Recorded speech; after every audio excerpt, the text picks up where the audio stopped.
नमस्कार दोस्तों, पाल परिवार की ऑनलाइन क्लासेज में आप सभी का स्वागत है। तो जैसा कि यूपीपीसीएल TG2 का पेपर होने वाला है, तो उसके लिए कुछ हम विस्तृत पूर्वक ऑब्जेक्टिव क्वेश्चन लेकर के आए हैं जो आपके एग्ज़ाम की दृष्टि से बहुत इंपॉर्टेंट है। तो जो दोस्त अभी चैनल को सब्सक्राइब नहीं किए हैं, चैनल को सब्सक्राइब कर लें, अपने दोस्तों को भी शेयर करवा दें, सब्सक्राइब करवा दें। तो आइए हम शुरू करते हैं आज के क्वेश्चन पर। हमारा पहला क्वेश्चन कह रहा है 200 वोल्ट के आरोपित वोल्टता के साथ 6 ओम और 8 ओम के दो प्रतिरोधक श्रेणी क्रम में संयोजित हैं। प्रतिरोधकों के माध्यम से प्रवाहित होने वाली विद्युत धारा का मान ज्ञात कीजिए। पहला क्वेश्चन है, तो इसको कैसे सॉल्व करेंगे। जैसा कि लिखा गया है यहाँ पर, अगर आप देख रहे हैं तो V बराबर कितना लिखा गया, V बराबर 200 लिखा गया है। और यहाँ पर जो R1, यहाँ पर दो प्रतिरोध लिखा गया, एक प्रतिरोध R1 का मान यहाँ पर हमारा 6 ओम लिखा गया है और R2 की वैल्यू कितनी लिखी गई है, 8 ओम लिखा गया है। तो यहाँ से सबसे पहले आपको ये चीज़ मालूम होना चाहिए कि V बराबर क्या होता है। V बराबर I गुणे R होता है। V बराबर क्या होता है, I गुणे R होता है। तो अगर यहाँ से हम क्वेश्चन में कह रहा है कि धारा का मान बताइए, अगर हमको यहाँ पर धारा का मान I का मान निकालना होगा तो I का मान कैसे निकालेंगे, I बराबर V बाई R हो जाएगा। I बराबर V बाई R हो जाएगा। तो V का मान 200 वोल्ट तो लिखा गया है, लेकिन यहाँ पर जो R का मान है, R का मान नहीं लिखा गया। तो हम सबसे पहले यहाँ पर R का मान निकालेंगे। यहाँ पर R बराबर क्या हो जाएगा, देखिए यहाँ पर कह रहा है कि दो प्रतिरोधक है, वो दोनों आपस में कैसे जुड़े हैं, श्रेणी क्रम में जुड़े हैं। अगर वो दोनों आपस में श्रेणी क्रम में जुड़े हैं तो यहाँ पर R1 प्लस R2 इसका तुल्य प्रतिरोध हो जाएगा, अर्थात 6 प्लस 8 हो जाएगा। 8 6 कितना हो जाएगा, तो 8 6 यहाँ पर हमारा 14 हो जाएगा। तो इसी सूत्र पर रख देंगे V बाई R बराबर 200 बटे यहाँ पर R लिखा गया है, तो R का मान कितना रख देंगे, 14 रख देंगे। अगर 14 रखते हैं, इस दोनों को काटते हैं तो इसकी वैल्यू हमारी कितनी आ जाएगी दोस्तों, यहाँ पर जो हमारी वैल्यू आ जाएगी 14.2 एम्पियर यहाँ पर हमारा आंसर हो जाएगा। तो यहाँ पर हमारा राइट आंसर क्या हो जाएगा, अर्थात ऑप्शन नंबर डी हो जाएगा। जिन बच्चों को अभी समझ में नहीं आया हो, फिर से एक बार इसको देख लें। तो यहाँ पर जो हमारा आंसर हो जाएगा, क्या हो जाएगा, यहाँ पर आंसर हमारा डी सही हो जाएगा। तो जो दोस्त चैनल को अभी तक सब्सक्राइब नहीं किए हैं, चैनल को सब्सक्राइब कर लें और वीडियो अगर पसंद आता है तो लाइक जरूर करें और अपने दोस्तों को भी शेयर जरूर करवाएं। क्वेश्चन नंबर 2 देखिए। क्वेश्चन नंबर 2 कह रहा है शुष्क सेल का EMF लगभग होता है। शुष्क सेल का EMF मान कितना होता है। तो यहाँ पर जो हमारा आंसर हो जाएगा, क्या हो जाएगा, तो शुष्क सेल का अगर हम EMF मान पूछते हैं तो यहाँ पर लिखा गया 1.5 वोल्ट, यहाँ पर हमारा राइट आंसर हो जाएगा। वैसे दोस्तों अगर शुष्क सेल का EMF मान पूछा जाता है लगभग कितना होता है, तो 1.4 से 1.5 वोल्ट होता है। कितना होता है, 1.4 से 1.5 वोल्ट होता है। यहाँ पर ये हमारा राइट आंसर हो जाएगा, option number D. Question number 3 पर चलते हैं। क्वेश्चन नंबर 3 कह रहा है वोल्टता और विद्युत धारा के बीच कला कोण की कोज्या है। वोल्टता और विद्युत धारा के बीच कला कोण की कोज्या है। तो यहाँ पर हमारा जो सही आंसर हो जाएगा, क्या हो जाएगा, शक्ति घटक यहाँ पर हमारा राइट आंसर हो जाएगा। शक्ति घटक यहाँ पर हमारा सही आंसर हो जाएगा। हम क्वेश्चन नंबर 4 देखते हैं। क्वेश्चन नंबर 4 कह रहा है डीसी परिपथ का शक्ति घटक सदैव होता है।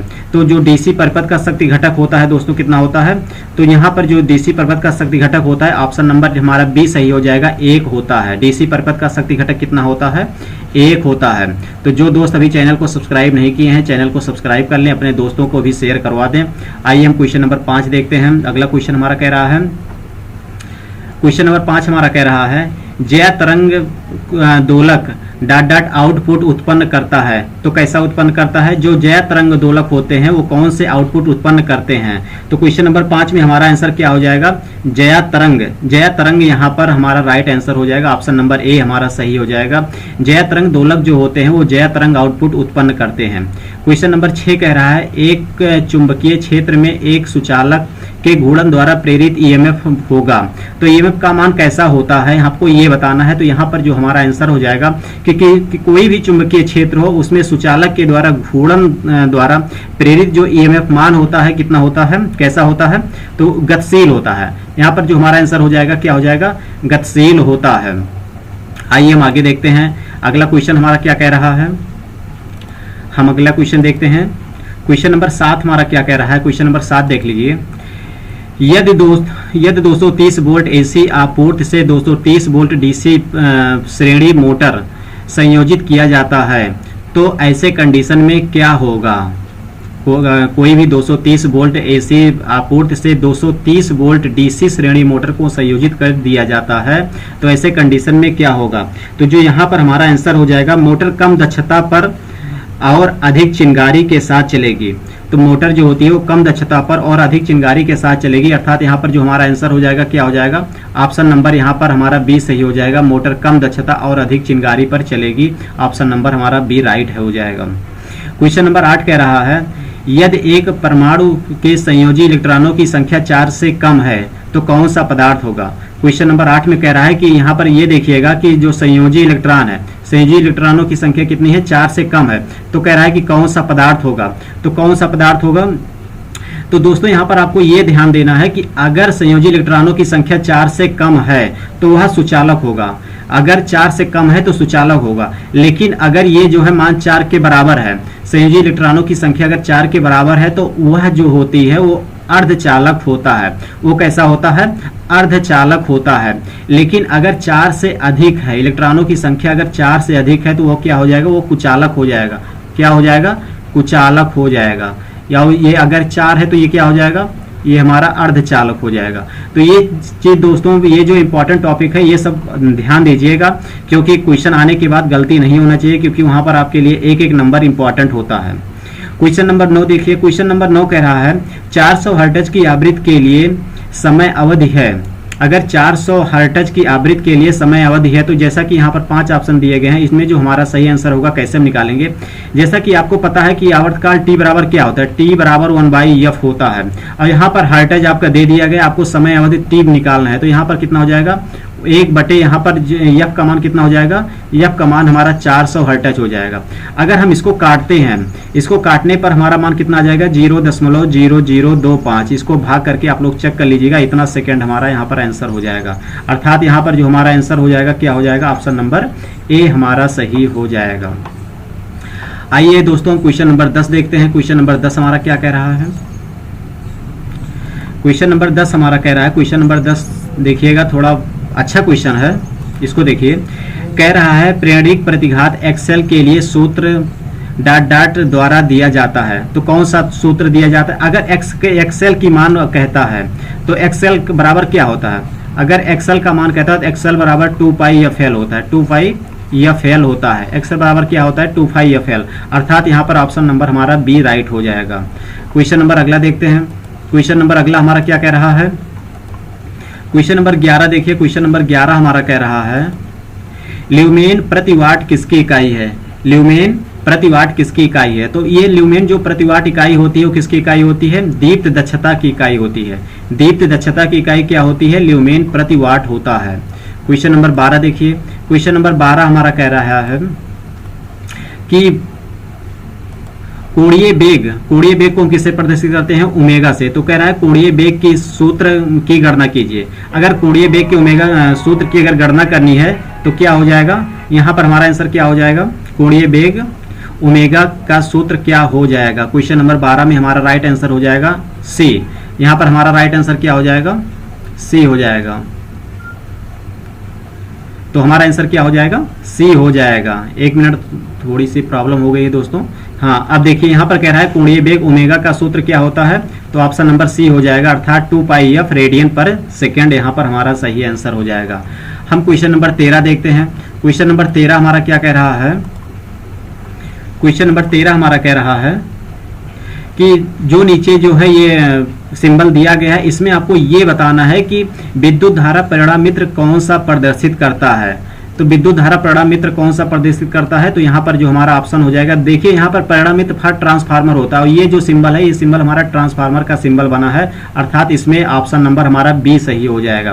क्योंकि जो ये सिंबल बना है इसके ऊपर बी लिखा, अर्थात ये यहाँ पर अधिकतर बच्चे गलती करते हैं। यहीं पर आपको समझना है कि देखिए यहाँ पर ABCD ऐसे नहीं लिखा है, यहाँ पर उल्टा लिखा गया।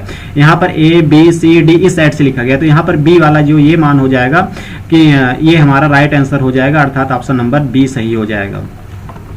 क्वेश्चन नंबर 14 देखते हैं। क्वेश्चन नंबर 14 हमारा क्या कह रहा है दोस्तों?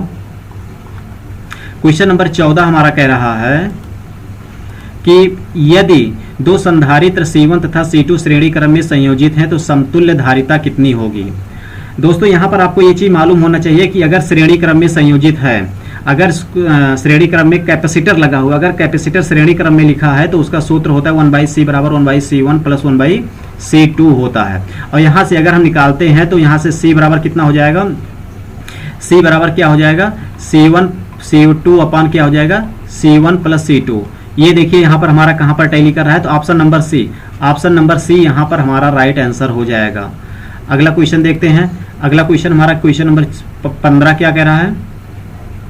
क्वेश्चन नंबर 15 हमारा कह रहा है कि बैटरी आवेश के लिए विद्युत अपघट्ट को तैयार करने के लिए सल्फ्यूरिक अम्ल को डॉट डॉट में धीरे धीरे मिलाया जाता है। तो कैसा मिलाया जाता है, विद्युत आवेशन के लिए विद्युत अपघट्ट को तैयार करते समय सल्फ्यूरिक अम्ल को डॉट डॉट में धीरे धीरे मिलाया जाता है। जैसा कि यहाँ पर हमारे 5 ऑप्शन दे दिए गए हैं, हम इसमें कौन सा जल यूज करते हैं, जैसा कि यहाँ पर गंदा जल, नमकीन जल, सादा जल, आसुत जल, ठंडा जल यहाँ पर लिखा गया है। तो यहाँ पर हम जो जल का यूज करते हैं दोस्तों, वो हमारा कौन सा जल होता है, आपको ये बताना है। तो यहाँ पर जो हम यूज करते हैं वो हमारा सादा जल होता है, और सादा जल को जानते हैं हम कौन सा जल कहते हैं, इसको हम मृदुल जल भी कहते हैं। जो बारिश का पानी होता है, बारिश के पानी को भी हम आसुत जल के नाम से जानते हैं। बारिश के पानी को हम किसके नाम से जानते हैं, तो आसुत जल के नाम से भी उसको हम जानते हैं। ये जो है क्वेश्चन बहुत इंपॉर्टेंट है, इसको देख लीजिएगा। क्वेश्चन नंबर 16 कह रहा है, वह टर्मिनल जहां 3 या अधिक शाखाएं मिलती हैं उसे क्या कहते हैं। तो यहाँ पर दोस्तों कह रहा है, वह टर्मिनल जहां 3 या अधिक शाखाएं मिलती हैं तो उसको किस रूप में जाना जाता है, या उसको क्या कहते हैं, तो उसे हम एनोड कहते हैं। यहाँ पर एनोड हमारा सही आंसर हो जाएगा। तो जो दोस्त अभी चैनल को सब्सक्राइब नहीं किए हैं, चैनल को सब्सक्राइब कर लें और अपने दोस्तों के पास भी शेयर जरूर कर दें।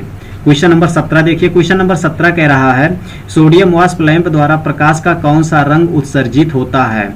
सोडियम वाष्प लैंप द्वारा प्रकाश का कौन सा रंग उत्सर्जित होता है, तो जो यहाँ पर हमारा आंसर हो जाएगा पीला रंग। पीला रंग यहाँ पर हमारा राइट आंसर हो जाएगा। क्वेश्चन नंबर 18 देखिए।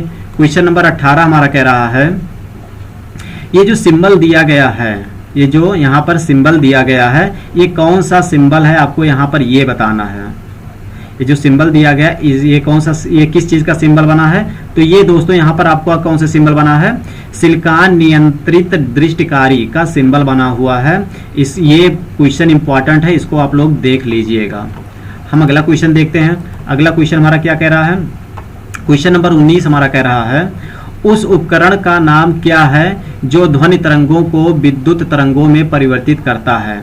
उस उपकरण का नाम क्या है जो ध्वनि तरंगों को विद्युत तरंगों में रूपांतरित करता है। तो यहाँ पर उस तरंगों को क्या कहते हैं, उस तरंगों को दोस्तों यहाँ पर हम क्या कहते हैं, तो उस तरंगों को, एक मिनट दोस्तों, हाँ, उस तरंगों को क्या कहते हैं, माइक्रोफोन। उसको क्या कहते हैं, माइक्रोफोन। यहाँ पर हमारा राइट आंसर हो जाएगा। क्वेश्चन नंबर 20 कह रहा है, 4 एम्पियर की एक विद्युत धारा 20 ओम के प्रतिरोध से प्रवाहित होती है, तो आरोपित वोल्टता का मान कितना होगा। तो यहाँ पर आरोपित वोल्टता कह रहा है, आपको पता होना चाहिए V बराबर क्या होता है भाई, V बराबर I गुणे R होता है।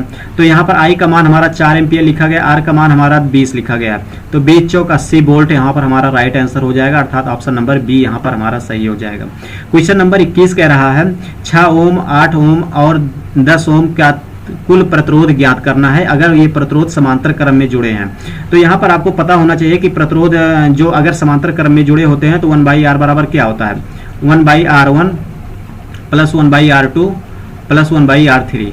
तो यहाँ पर ये हमारा हो जाएगा। अगर यहाँ से हम इसका मान निकालते हैं तो 1/6 प्लस 1/8 प्लस 1/10 यहाँ पर हमारा आंसर हो जाए, ये हो जाएगा।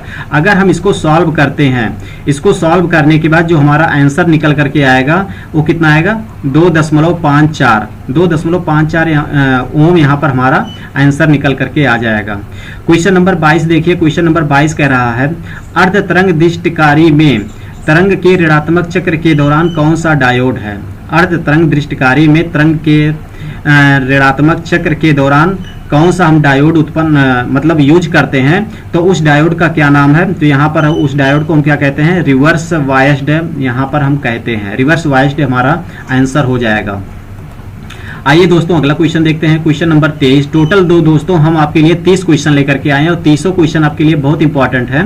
तो क्वेश्चन नंबर हम 23 देखते हैं। क्वेश्चन नंबर 23 हमारा क्या कह रहा है। क्वेश्चन नंबर 23 कह रहा है ओम का नियम के अनुसार जो आर किसके बराबर होता है। ओम के नियम के अनुसार आर किसके बराबर होता है। तो यहाँ पर अगर हम आर का मान देखते हैं तो आर बराबर क्या होता है, अगर ओम का नियम कह रहा है तो आर बराबर क्या हो जाएगा, वी बाई आई। क्योंकि आपको ये चीज मालूम होना चाहिए कि वी बराबर क्या होता है, वी बराबर होता है आई गुणे आर होता है। वी बराबर क्या होता है, आई गुणे आर होता है। तो यहाँ से अगर ओम का नियम हम निकालते हैं तो ओम का नियम जो होता है वो आर बराबर क्या हो जाएगा, वी बाई आई हमारा आंसर हो जाएगा। अर्थात हमारा जो राइट आंसर निकल करके आएगा ऑप्शन नंबर सी यहाँ पर हमारा सही आंसर हो जाएगा। आइए दोस्तों अगला क्वेश्चन देखते हैं। अगला क्वेश्चन हमारा कह रहा है, क्वेश्चन नंबर 24 देखिए। क्वेश्चन नंबर 24 हमारा कह रहा है कि इनमें से क्या बिजली के सर्किट में इस्तेमाल होने वाला स्विच का कौन सा प्रकार, अगर बिजली के सर्किट में हम इसमें से कौन सा स्विच लगाते हैं। तो जैसा कि दोस्तों यहाँ पर हमारा 5 आंसर दिया गया, इसमें जो पांचों आंसर लिखा गया, पांचों आंसर इसमें हमारा सही है। इसमें जो हमारा पांचों आंसर लिखा गया, पांचों आंसर ये भी सही है, ये भी सही है, इसमें हमारे सभी आंसर सही है। अर्थात यहाँ पर जो हमारा आंसर हो जाएगा ऑप्शन नंबर ई हमारा यहाँ पर सही हो जाएगा इनमें से सभी।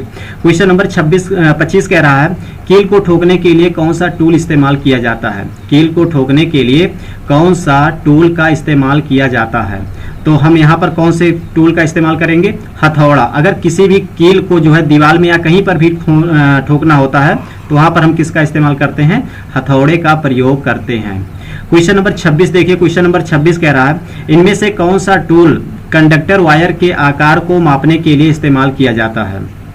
इनमें से कौन सा टूल कंडक्टर वायर के आकार को मापने के लिए इस्तेमाल किया जाता है। तो यहाँ पर जो हमारा आंसर हो जाएगा SWG यहाँ पर हमारा सही आंसर हो जाएगा।